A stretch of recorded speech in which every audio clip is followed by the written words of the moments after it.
Alright, hi guys. So, exactly 7 days ago, I asked you to ask me any question under the sun, right? So, anything you wanted to know about me. Today, I'll be answering those questions. So, we picked out some random questions here, both from Instagram and my Facebook post. Alright, so let's get started. Our first question is from Instagram from jkb.yes. So, what was your childhood dream, sir? Well, I've always wanted to be a Pokemon trainer. Why your parents named you Chase, sir? Can you tell us a little history of your name? My parents named me after the bank Chase Manhattan, right? So, if you know it, it's one of the biggest banks in the world, and they named it, to how would you say, manifest destiny.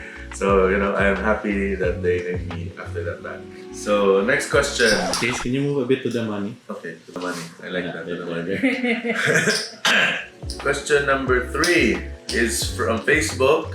A. Lay Diamante. Who's Chase without Cokaliong?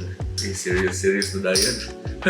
Being someone who has a family name, who's famous and rich in history is kind of daunting also. So ever since I was young, much more so when I was growing up and doing my own thing. I've always made sure that Chase would be differentiated, from Cokaliong. So I wanted to be my own man. Aside from having the resources of my family name, I always made sure that when I succeed, people would say that not only was it because of my family name, but also because of my own hard work and dedication. Do you agree that money can buy happiness? Yeah, this is a question that's been often asked through time immemorial, and I can truly say that yes, money can buy happiness. Money is not everything, right? But what money gets you comfort, money gets you security, money allows you to feed your family, take care of your friends, even take care of strangers. It doesn't fix the problems of health. You can't buy health, you can't buy time. You can buy almost everything else, right? So money will solve 99% of your problems. Not 100, but 99%. If you go shopping, what can money buy, right? I would always say that whoever said that just didn't know where to shop. How do you handle stress? I'm a big believer in feng shui, right? Patsa, feng shui, and in feng shui, stress is just energy.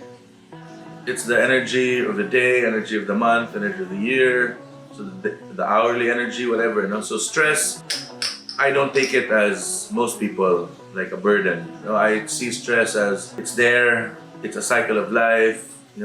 Tackle it, get through it, don't dwell in stress. Aside from the feng shui comparison, I always see stress as opportunity. So whenever there's problems, whenever there's stress, it really depends on how you look at it. So it still boils down to mindset. Example, an athlete breaks his right arm in basketball. So most people would say, what luck, right? What luck? I broke my arm, or I broke my right hand. I can't play anymore. But a positive thinker would say it would be a good opportunity to practice with my left hand, so that when my right hand heals, I will become a better player, right? So something as simple as that. Shout out to my feng shui and patsa master, Judith Eugenio.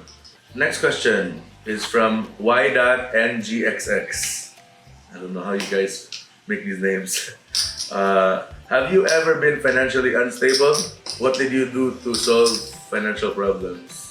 The level of financial instability is pretty far off from what others have experienced, but from my own personal experience, back when I was younger in school, my parents were very typical of Chinese parents, that they would not give us money, or would give us very little allowance to for our daily needs, right? So I went to Ateneo for college, and my funding was limited, so we need to find ways.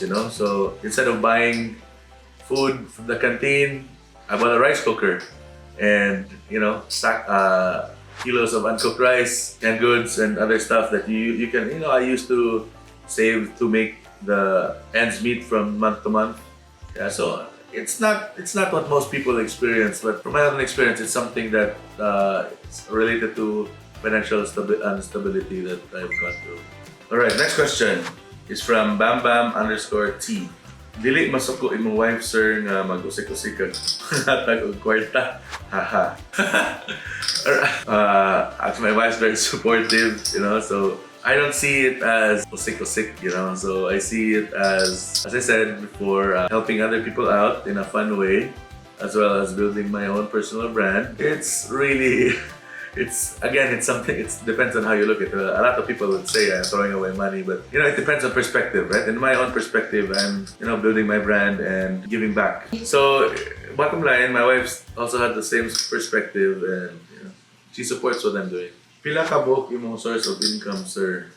Alright, so this is actually something that I've worked on a lot, through the years, because when I started working, my family business salary was my only source of income. And through a couple of years in, I realized that I needed multiple sources of income, right? So I looked for investments, did some side businesses, until currently I cannot say exactly how many, but definitely more than 5 places where I get monthly cash, like for my expenses and everything. My advice, guys, is always have multiple streams. Pila imong mas Spencer sa usa ka adlaw? It really depends, Sa normal nga day, like karon, I eat, breakfast, go home, maybe less than 1,000 pesos, right? And then, but what if it's a day that like we have guests and you have to take them out, it goes up to maybe 30, 50K. And if I'm on vacation, that goes to maybe like $1 million, It really depends on the day. Kung saon nga naay mahibilin sa sweldo, Sir Chase. Well, again, it's relative, so it depends on how much you make. But no matter how much you make, I think there's always room to save, how much.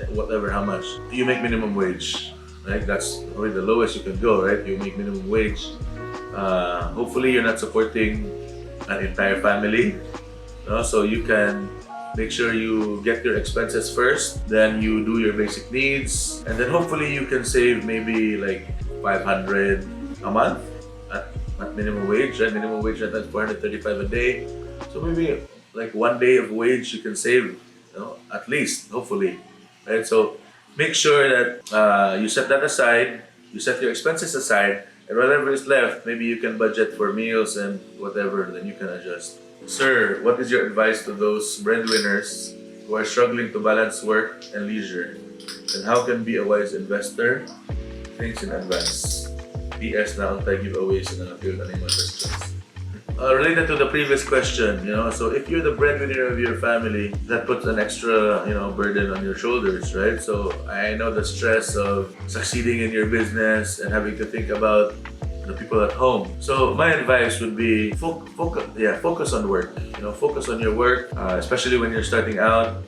Make sure that you're doing it efficiently. And you asked me about investment, right? So it depends if you have enough cash. But if you don't, make sure maybe you can work. Currently, let's say you work 8 hours a day, right? And I'm sure you can find another job that you can do for 4 hours to give you extra income. That income you save. Hopefully you invest. So when investing, you also have to look at what you're investing, right? I mean, don't trust anyone who says like, come here, I'll double your money or triple your money in a month. Surely that's a scam. No investment is that easy. Basically, time grows money. How do you deal with a lot of marites you invited to ask a lot of questions? Well, all I can say is I welcome followers, supporters, as well as haters. Are you affiliated with JP Morgan and Chase? No. What's your motivation before you got your own money on you, Sir Chase? Para sa i-motivate na to sa sunod how to handle money well. My motivation has always been my family. So I think that's pretty much everyone's motivation, like, especially to start, because like we work to provide, right? So as long as we know that we're working and what we're working for is going to the right people, and we see that we want more for our loved ones, so that's my motivation. Nakatilaw, naka-hugtan do I, sir. Nalapan nga tag 55. Actually, yes. Okay, si Mayor Samsam hilig kay Tandoy. Nakatry na ka o inom og Emperador tas iced tea ang chaser. Nakatry na sad. Ano, nauna ninyo na nga, mahalo na yun ako imnan. Nutana lang ko, sir, og nakakaon na ba ka og ginamos og buwan ever since. Actually, kaganahan ko ginamos og buwan, dili lang dungan. Kaya isla mo na puros. What's your favorite book? So I don't know if you'll be surprised with my answer, but I don't read. I hate reading. You know, so I know people say that you need to read books to gain knowledge, read this, read that. You know, I tell you this is a good opportunity to tell you that you succeed in your own way. There are a lot of alternatives. You know, there are audiobooks if you're more of an auditor learner. For more of visual auditory, there's like things like masterclass that I personally do, where you listen to authors speak and you listen to experts in their field speak. So there's tons of ways to learn. Boss, how can I shoot like you? Heart eyes. You can't. What's the most expensive watch you have? I think it's here. Let me get it. Let me get it for you. So this is my most expensive watch. It used to be a Rolex Deep Sea Dweller. Our friends at Tessera, I sit out. This is a one piece. Like it's the first time they did it, and they said it will be the last time they do it because of the time it takes to make each diamond fit, the intricacy of the work. So definitely, without naming prices, definitely this is my most expensive watch. This is Idol Chase Unsa imong piliun. Sulob puti na t-shirt or i-shave yung bungot. Taya. Shave na siguro sa kong bungot siguro, pero di ko ngayon magputi. Sir, what's the drive behind the sharing of your blessings with others? When did it all start? I'm curious. Right. So those who don't know, like we started with this experiment with the diamond ring, way back last year, and it popped, and we continued doing it, and we saw that I saw that it was making a lot of people happy. So it was a nice way of continuing the sharing of blessings while also promoting brands, promoting my own brand. So it was like hitting 3 birds with 1 stone. And me, I love efficiency. So, what do you feel when you make people happy in your giveaway? By the way, you help a lot of people make their dreams come true. Of course, seeing other people happy makes me happy, right? Because the saying, money will make you ultimately happy, not by buying stuff for yourself, but giving it away to others. And I truly believe that also. So as long as we have enough balance, we have enough here, we can give some out. Sir Chase, it's known to many that you have the resources to acquire almost everything you need and want in life. My question is, what is one thing, small or grand, tangible or intangible, that still excites you? Well, trust me, there are a lot of things that still excite me. There's a lot of things I want to buy, like a Gulfstream jet. Right? What do rich people still appreciate as a gift? Material gift. Right? As I was about to say, your presence, but since you mentioned material, I get this question a lot also, because a lot of my friends are also rich. So sometimes buying gifts for them is a pain, but I've learned the technique over the years, so you find that thing that they like. The gift can be inexpensive but hard to get. So you need to master the art of procuring things that this person may like, but even if he has the money, cannot buy. Sir, from a guy that has everything, do you have any regrets from the past? Well, I tend to live on the notion that live life with no regrets, because everything that's happened, no matter how small, how big, has led me to where I am today. Right? So, my advice would be, whatever happens, take it as a lesson. Get whatever you can from it and move forward. Make sure you don't make the same mistake again. How do you balance your career and family time? Well, this is one of the hardest things that I am currently juggling right now, because there's so much going on, so many investments, so many opportunities outside. Plus, we have a new baby at home, baby number 2, Cade. It was 4 months old. It can be a challenge, but what I try to do is, because typically I am here at our shipping company from 7 to 7, right? So I find at least 2 days from the 5 days, the weekdays, that I'm home at 7 p.m. I try to maintain that. In your family, who is more disciplinarian? Do you love to spoil them? Kind of confused with the question, but I think you mean my kids, right? So between me and my wife, she likes to think she's the disciplinarian. She likes to think. But for me, it's actually something that we're trying to balance as well, you know, since we're new parents and our kids are still young. You know, like Callie is about 2.5 now, and we're looking for that fine line on who to play bad cop, good cop in certain situations. So I guess it's different for everyone. Oh, this is our second to the last question. Good morning, Sir Chase. Your grandparents have interesting stories about marriage and success. Articles said that Gregorio Cokaliong, the matriarchal family, has instilled so much values to their children when it comes to hard work. How was it passed on to grandchildren?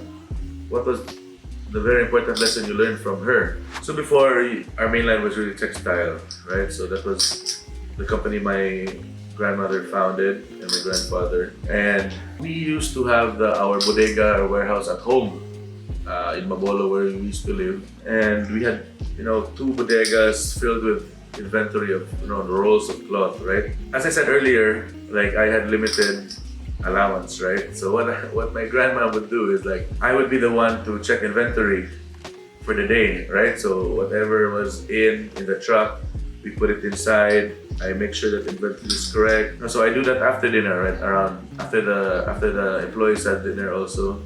So around 8:30 up to 10, like takes like an hour and a half. So she would give me 300 pesos every day. I did that. So you know, so that was one way of instilling to me the value of hard work. You know that you get this, but you need to do this also. Last question. Do you go through bad days as well? What does a bad day look like for you and how do you get through it? I get a lot of hard days, man. I wouldn't call them bad days because, you know, as I said, mindset is everything. And if you think you're having a bad day, then you're already doomed, right? You think of it as a hard day, a challenging day. But again, in all challenging things and all hard things, you find opportunity, right? So I go everything I hit the road bump or whatever, you know, I quickly turn it around and think, and how can I spin this into something positive, right? So basically that's how I take every bad day. Alright, so I think that's all the questions we have for now. If you want us to do this again, tell us in the comments, and then don't forget to like and subscribe my page. Because if you're wondering what I'm holding, I've been holding in my hand for the entire duration of this interview. These are poker chips from Okada, right? Because, you know, one of the I let out the stress of the day is play poker. You know, I love playing poker because it also helps my mind. You know, like read your opponents. You know, what do you do in business also? You know, I correlate it to business, reading your adversaries, reading your opponents, reading your employees. You know, everything. So that's it. See you next time.